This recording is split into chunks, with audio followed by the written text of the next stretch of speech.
قال اللہ تبارک و تعالی وقل رب زدنی علما۔ اللہ رب العالمین کی توفیق سے آج اس دینی مجلس میں اللہ کے گھر میں ہم سب جمع ہیں اور ایک نئے کورس کا ایک نیا سلسلہ ہم آج سے جاری کر رہے ہیں۔ اس سے پہلے جو کورس ہمارا ہوا اس میں کئی لوگ شریک ہوئے، جتنے لوگوں نے نام لکھایا آنے والوں میں اس سے تھوڑے کم تھے، اور جتنے آنے والے تھے امتحان میں اس سے تھوڑے کم تھے۔ تو امید یہ کی جا سکتی ہے تجربے کے خلاف کہ اس مرتبہ انشاءاللہ ایسا نہیں ہوگا۔ ایسا کیوں ہوتا ہے؟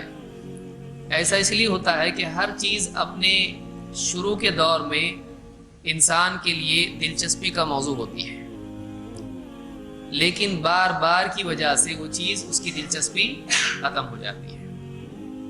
بہت سے لوگ تو پہلے دن یہ دیکھنے کے لیے آتے ہیں کہ ہو رہا کیا وہاں پہ، دیکھے تو صحیح کیا ہوگا وہاں پہ، اچھا یہ ہے کیا، پھر اس کے بعد وہ دھیرے دھیرے ایک چھٹی ہوئی، دو چھٹی ہوئی، پھر اس کے بعد چھٹی کا سلسلہ جاری ہوتا ہے۔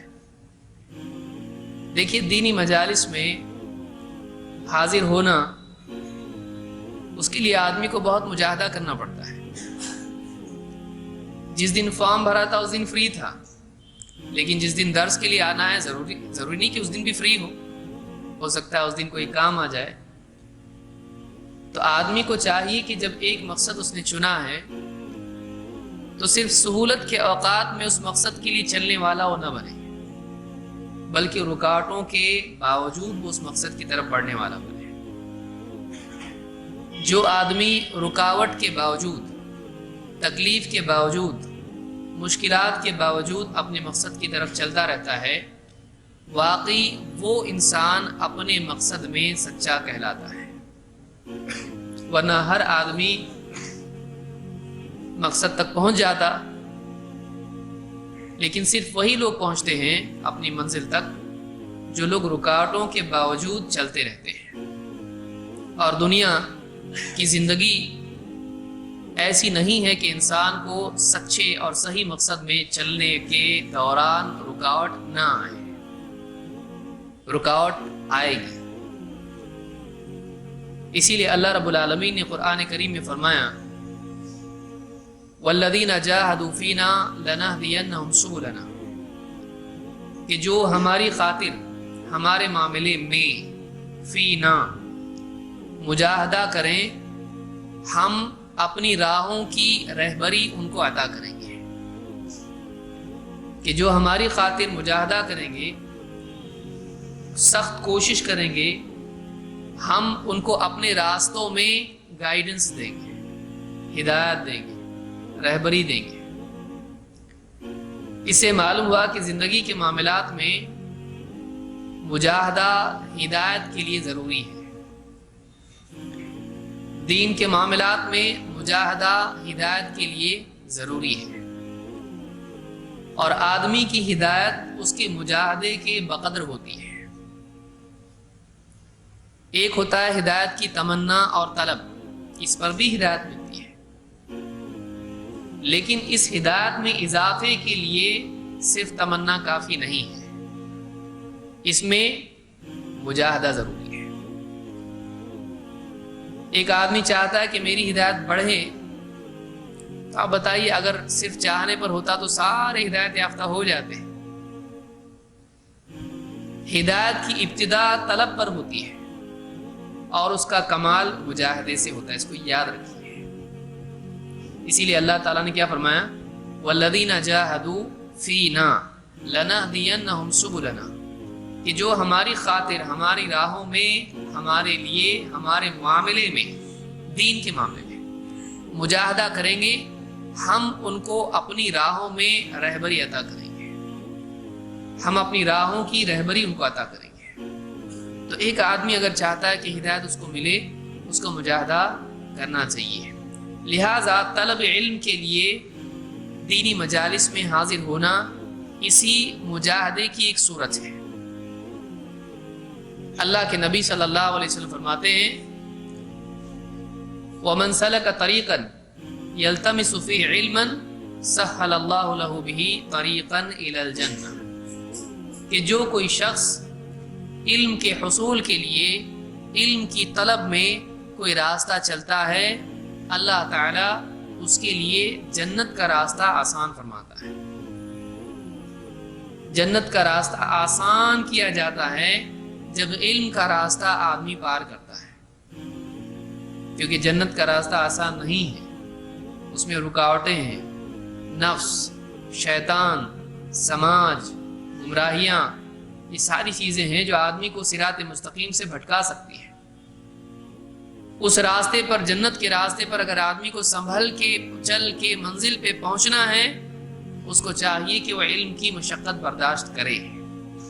لہٰذا یہ جو ہم آج اللہ کے گھر میں اپنی مصروفیت کو چھوڑ کر، کوئی کھانا چھوڑ کے آیا ہے، کوئی بچوں کو چھوڑ کے آیا ہے، کوئی جاب سے تھک کے آیا تھا، نیند آ رہی تھی لیکن پھر بھی آیا ہے، یہ اللہ کے نزدیک بہت قابل قدر چیز ہے۔ اللہ رب العالمین اسی طرح سے ہم کو اللہ کے دین کے لیے جمع ہونے کی توفیق عطا فرمائے۔ لیکن مجاہدے کی ابتدا آسان ہوتی ہے اور تسلسل مشکل ہوتا ہے، یعنی ایک مرتبہ آدمی تھوڑی تکلیف اٹھا بھی لے گا، ٹھیک ہے بھائی، لیکن بار بار کون اٹھائے؟ تو جو بار بار اٹھاتا ہے تکلیف، وہی آدمی کامیاب ہوتا ہے۔ وہ ہر مرتبہ پہلی مرتبہ کی طرح دلچسپی لے، وہ ہر مرتبہ پہلی مرتبہ کے شوق کے ساتھ میں عمل کرے، وہ ہر مرتبہ یہ سوچے آج کچھ نیا ملنے والا ہے، آج اجر بڑھے گا، آج اللہ کا قرب ملے گا، آج ایک قدم اور جنت کی طرف آگے بڑھیں گے۔ شیطان دل میں خیال کیا ڈالتا؟ نماز نہ، کتاب میں مل جائے گا نا تجھ کو، اتنی بڑی بڑی کتابیں ہیں بڑے بڑے علماء کی لکھی ہوئی، اس میں کیا ملنے والا ہے یہاں درس میں جا کے؟ اس کی بجائے تو ذکر کر، اس کی بجائے تھوڑا آرام کر لے، تہجد میں اٹھ، جلدی سو جا۔ شیطان بعض اوقات علم کے راستے سے انسان کو محروم رکھتا ہے تاکہ ایک آدمی عمل کی اصلاح نہ کر پائے۔ عمل کی اصلاح دو اعتبار سے ہوتی ہے۔ پہلا مرحلہ علم کی اصلاح، کہ اس عمل کے لیے جو علم چاہیے، کیسے وہ عمل کیا جائے، اس کا علم حاصل کرے آدمی، صحیح معلومات ہو اس کے پاس کہ یہ عمل کیسے کرتے ہیں۔ اور دوسرا مرحلہ ہوتا ہے کہ جب علم جمع ہو جائے اس کے پاس کہ ہاں یہ عمل ایسا کرتے ہیں، تو پھر اب نفس کو مجبور کرے کہ ایک آدمی خود وہ عمل کرنے والا بنے۔ تو پہلا مرحلہ علم کی اصلاح اور دوسرا مرحلہ نفس کی اصلاح، یہ دو مرحلے اگر آدمی پورے کر لے وہ آدمی عمل والا بن جاتا ہے۔ لہٰذا آج تو ہم جمع ہو گئے، اللہ تعالی ہم سب کو مزید آئندہ بھی اس طرح دینی مجالس میں جمع ہونے کی توفیق عطا فرمائے۔ کسی دن اگر آپ کو خیال پیدا ہو دل میں جانے دے آج نہیں، تو آپ کا ایمان، علم کی طلب، جنت کے حصول کا شوق اور دینی غیرت آپ کو یہ کہنا چاہیے آج تو پکا جاؤں گا، کیونکہ جس دن ایک آدمی کو کوئی رکاوٹ نہیں ہے اس دن آنا کوئی کمال ہے، جس دن رکاوٹ ہے اس دن آنا کمال ہے۔ تو آپ کا امتحان اس دن نہیں ہے جس دن آپ کو کوئی رکاوٹ نہیں ہے، آپ کا امتحان کس دن ہے؟ جس دن رکاوٹ ہے۔ تو جب امتحان کے دن فیل ہونے والا آدمی روز تیاری کر کے آ رہا اور امتحان کے دن یاد نہیں، پاس ہوگا کہ فیل؟ فیل۔ ٹیچر کو بول سکتا کل مجھ کو یاد تھا، کل پاس ہوتا تو، تیرا امتحان کب ہے؟ آج۔ تو ویسا آپ نہیں بول سکتا کل آیا تھا نا میں، پچھلے ہفتے آیا تھا میں، ٹھیک ہے پچھلے ہفتے امتحان نہیں تھا، امتحان کب ہے؟ آج ہے، جب تیرے پاس آج رکاوٹ ہے۔ تو ہمیشہ اس بات کو یاد رکھیے کہ جس دن آپ کو رکاوٹ آئے، ہاں بہت سیریس رکاوٹ ہو تو سمجھنے کی چیز ہے،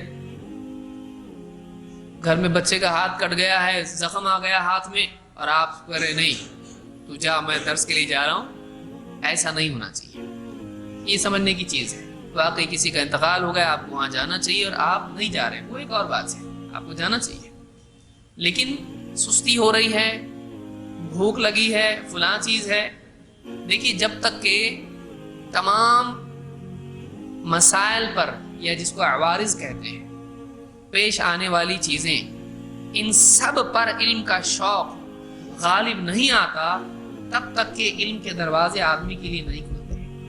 جب تک کہ آدمی اپنا پورا علم کے لیے نہیں دیتا ہے، تب تک کہ علم اپنا تھوڑا اس کو نہیں دیتا ہے. یحییٰ ابن ابی کثیر رحمۃ اللہ علیہ صحیح مسلم کی روایت میں سے ہیں، اور امام مسلم نے ان کا قول صحیح مسلم میں ذکر کیا ہے. کیا قول ہے وہ؟ کہتے ہیں کہ لا یطلب العلم براحت الجسم، یا لا یطلب العلم براحت الجسم، علم جسم کی راحت کے ساتھ حاصل نہیں کیا جاتا ہے. ایک لگا کے گدے پہ انگور کھا رہا ہے اور علم. نواب صاحب کو جواب صاحب نہیں ملے گا. علم کے لیے آپ سلف کو دیکھیں، صحابہ کو دیکھیں. عبداللہ ابن عباس رضی اللہ تعالیٰ کو دیکھیں کہ کہتے ہیں کہ میں جب اللہ کے نبی صلی اللہ علیہ وسلم کی وفات ہو گئی، میں نے اپنے ساتھی سے کہا دیکھو اللہ کے نبی صلی اللہ علیہ وسلم کے صحابہ بھی ہمارے بیچ میں موجود ہیں، ان کا جتنا علم ہے حاصل کر لینا چاہیے. انہوں نے کہا اتنے سارے صحابہ ہیں، ہماری کس کو ضرورت پڑنے والی ہے. انہوں نے دیکھا ان کو اتنا انٹرسٹ نہیں ہے، لیکن ابن عباس کی طلب بعض اوقات ساتھی کمزور کر دیتا ہے، اس کا پاور ڈم کر دیتا ہے. ابن عباس متاثر نہیں ہوئے. انہوں نے کہا کہ تمہاری کیا ضرورت پڑنے والی ہے، ہم تم کیا، اتنے سارے صحابہ ہیں، بڑے بڑے صحابہ ہیں، ہم سے کون پوچھنے والا ہے. میں نے کہا نہیں، اتنے سارے صحابہ ہیں، آج ان کا علم ہم جمع کر لینا چاہیے، کل کو یہ نہیں رہیں گے، پھر علم وہ چلا جائے گا. لہذا ان کے شوق کی کمی ابن عباس کو روک نہیں پائی. ابن عباس پھر بھی اپنی بات پر ڈٹے رہے. انہوں نے کہا نہیں، میں تو حاصل کروں گا. کیسے حاصل کیا؟ کہتے ہیں میں جاتا تھا صحابہ کے گھروں پر اور دیکھتا تھا کہ اب تو یہ آرام کر رہے ہیں، تو میں ان کے دروازے کے باہر، دروازے سے ہٹ کر چادر اپنی بچھا لیتا اور وہیں بیٹھا رہتا. دھوپ ہوتی اور ریگستان کی دھول اور مٹی اڑتی میرے سر پر، میرے بالوں پر، میرے چہرے پر لگتی، اور میں اسی طرح سے ان کے انتظار میں بیٹھا رہتا کہ کب یہ اپنے گھر سے باہر نکلیں گے اور کب میں ان سے اللہ کے رسول صلی اللہ علیہ وسلم کی حدیث، دین کی بات پوچھوں. کچھ وقت کے بعد وہ صحابی آرام کر کے قیلولہ کر کے باہر نکلتے، دیکھ گھر اللہ کے نبی صلی اللہ علیہ وسلم کے چچا زاد بھائی، تم نے ہم کو کیوں نہیں بلایا، ہم آ جاتے. کہا نہیں، میں زیادہ حقدار تھا کہ میں ہوں. اور پھر ایک ایک بات ان سے جمع کرتے ہیں. قطرہ قطرہ قطرہ قطرہ بن کے سمندر بنتا ہے. اتنی مشقت سے، محنت سے، صبر کے ساتھ. علم صبر چاہتا ہے، صرف مجاہدہ نہیں. تھوڑا تھوڑا تھوڑا تھوڑا. آدمی کیسا کرتا؟ پورا منہ کھولتا، پورا ایک ساتھ علم چاہیے. ویسا نہیں ہوتا، علم ویسا نہیں آتا ہے. علم تھوڑا تھوڑا آتا ہے. ایک ایک ایک ایک ایک ایک بات کرتے کرتے کرتے کرتے انہوں نے جمع کی، اور صحابہ ایک ایک کر کے دنیا سے رخصت ہوتے چلے گئے. ان کا سب کا علم کس کے پاس آیا؟ چھوٹے بچے کم عمر تھے، لیکن ان کی عمر بڑی. صحابہ دنیا سے رخصت ہو گئے، سارا علم انہوں نے تھوڑا تھوڑا کر کے جمع کر لیا. ایک دور آیا کہ ابن عباس بیٹھے ہیں اور ان کے اطراف لوگ جمع ہیں دین کی بات پوچھنے کے لیے.